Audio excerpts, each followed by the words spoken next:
ሰላም ይብዛላችሁ ወንድሞች እህቶች ባላችሁበት ስፍራ ሁሉ ቄስ ኃይሉ ዘሪሁን ነኝ።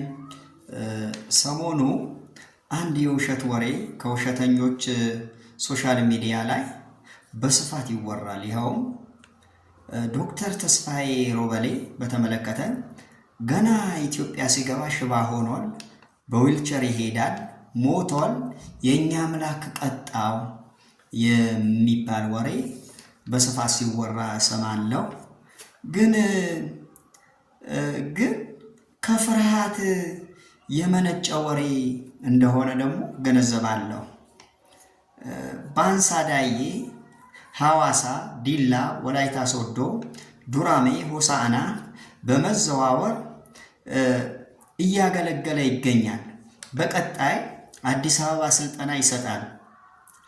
ዘማሪ ኤፍሬም አለሙ እንዲህ አለ፣ እርር ይበል ጠላቴ፣ ቅጥል ይበል ጠላቴ። ይሄ ከጠላት መንደር የሚሰማ ወሬ ነው።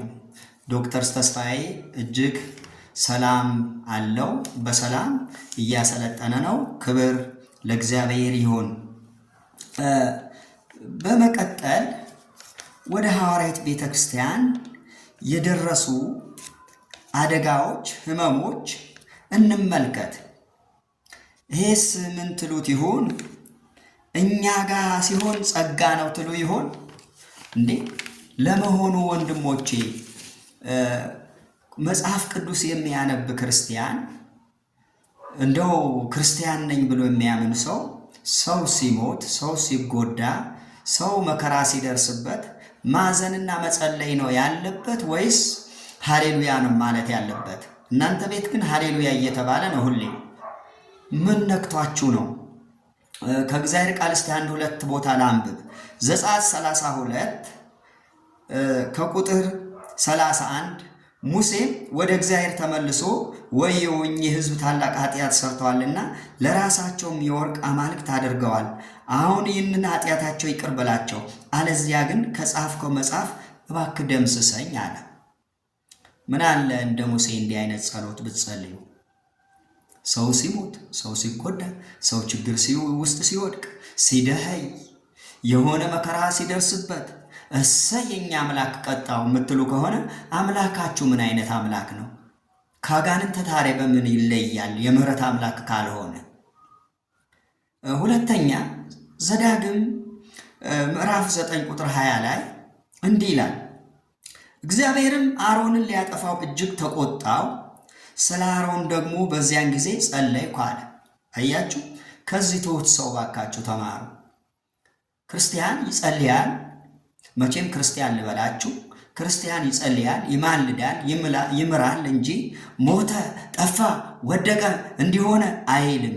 በጣም ይሄ ስህተት ነው። ለመሆኑ እስቲ ወደ እናንተ ቤት ደግሞ ልምጣና ልንገራችሁ።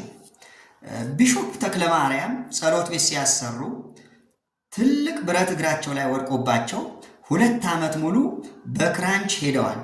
ዘውዲቱ ሆስፒታልም ለረጅም ጊዜ ተኝተው ታክመዋል። ታዲያ ጸሎት ቤት ስለሰሩ እግዚአብሔር ተቆጥቷቸዋል ለምን አላላችሁም?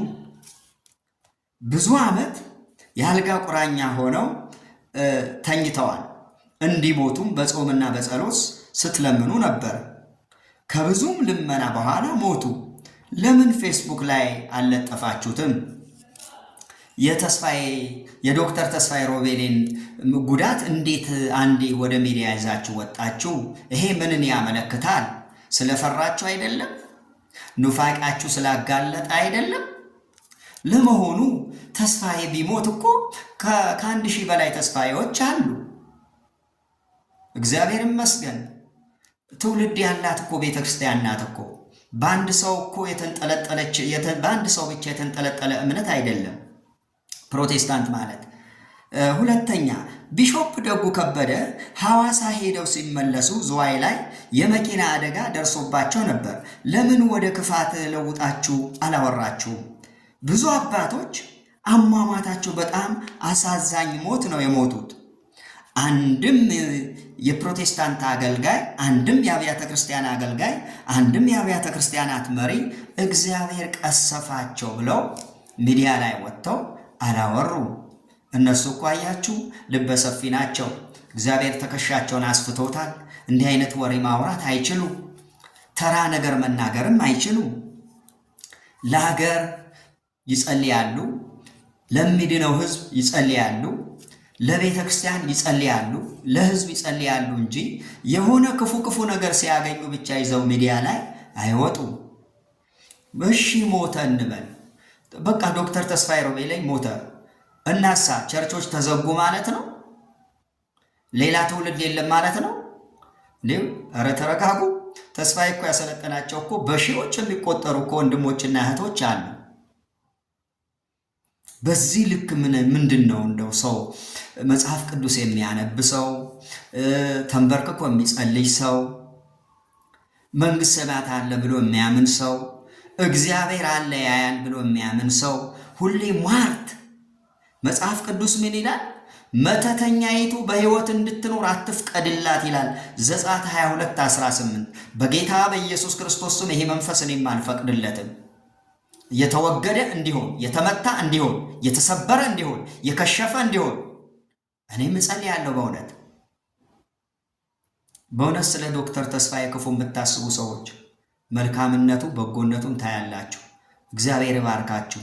በዚህ ልክ ግን ባትናደዱ ባትበሳጩ ጥሩ ነው። እሱ እኮ የወንጌል ጀግና ነው። እሱ እኮ እናንተ እኮ ቢገባችሁ ኖሮ የቱ ጋር እንዳላችሁ እኮ አሳይቷችኋል። እኔም ዛሬ በፊታችሁ ቆሜ የማወራው ሰውዬ በእሱ ስብከት ነው የወጣሁት። የእሱ መጽሐፍ አንብቤ ነው እኔም የተለወጥኩት። ሰው የሆንኩት እኮ እሱ በጻፋቸው ስነ ጽሑፎች ነው። ለምሳሌ እናንተ መጽሐፍቶች ተሰብስበው እኮ ቢጻፉ አንድ መጽሐፍ ቢሆኑ ነው። አንድ መጽሐፍ ብቻ ቢሆን ነው። ተደጋጋሚ፣ ተመሳሳይ፣ መነሻና መድረሻ የሌለው፣ ውል የሌለው። እባካችሁ ተው፣ ተረጋጉ። እንዴ ቆም በሉ። ሰላም ያገናኘን። ሰላም ሁኑ።